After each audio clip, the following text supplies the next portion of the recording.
Hello, in this short video we're going to look at the arc elasticity of supply, a method of calculating the price elasticity of supply. So, formula. The arc elasticity of supply is going to be calculated as a change in the quantity supplied divided by the average quantity supplied, and then that's all going to be divided by the change in the price, which is divided by the average price.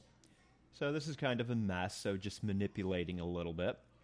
The change in quantity supplied divided by the change in price, then multiplied by the average price divided by the average quantity supplied will be the direct means of calculating the price elasticity of supply. In just shorthand notation, the change in quantity, I'll write delta Q, the change in price, delta P. The P bar refers to the average price, and the Q bar here refers to the average quantity. Again, we're going to use this above formula to calculate the price elasticity of supply. So this is a non-calculus approach. Recall, what is a price elasticity of supply? It just measures the percentage change in quantity supplied divided by the percentage change in price, trying to determine the sensitivity of producers' quantity supplied to changes in the price. So example 1. If the price increases from $10 to $14, notice here the average price is $12, or the midpoint between 10 and 14, and quantity supplied rises from 60 to 80. The average quantity here, the midpoint, would be 70. What is the price elasticity of supply? So using these numbers and just plugging them into our formula, we will get the answer. So first, we want to get the change in quantity, delta Q, and that is going to be 20. 60 to 80 is a 20 unit increase in the quantity supplied, so I got 20 up here. The change in price is just $4. $10 to $14 is a $4 increase, so we got 4 there.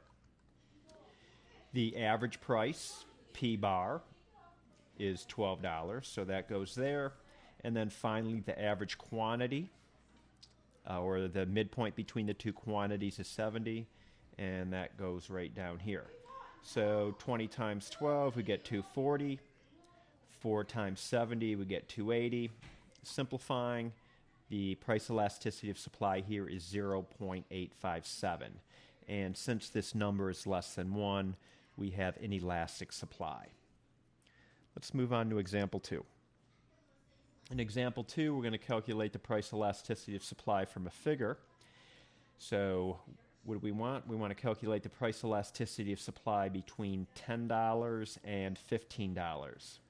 At $10, quantity supplied is 50. At $15, quantity supplied, it's a little bit cut off here. Quantity supplied is going to be 100.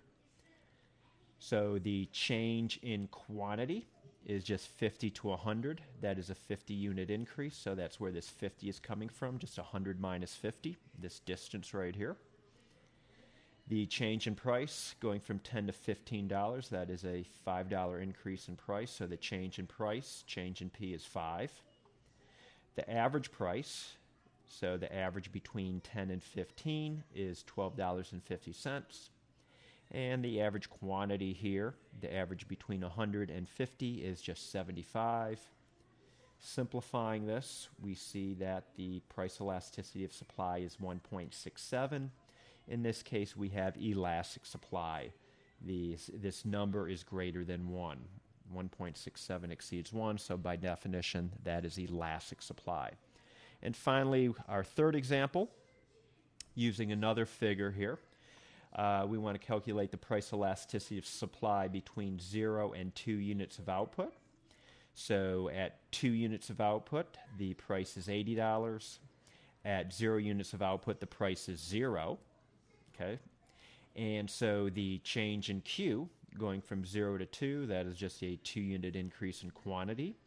The change in price, going from 0 to 80, that is an $80 increase in price, so the change in P is 80. The average price, P bar, the average between 80 and 0 is 40. And finally, the average quantity, the average between 0 and 2 units of output is 1. Doing the math here, this simplifies nicely to 1, so the price elasticity of supply is 1 in this example, and we've got an example of unit elastic supply. Okay, I hope you found this video helpful.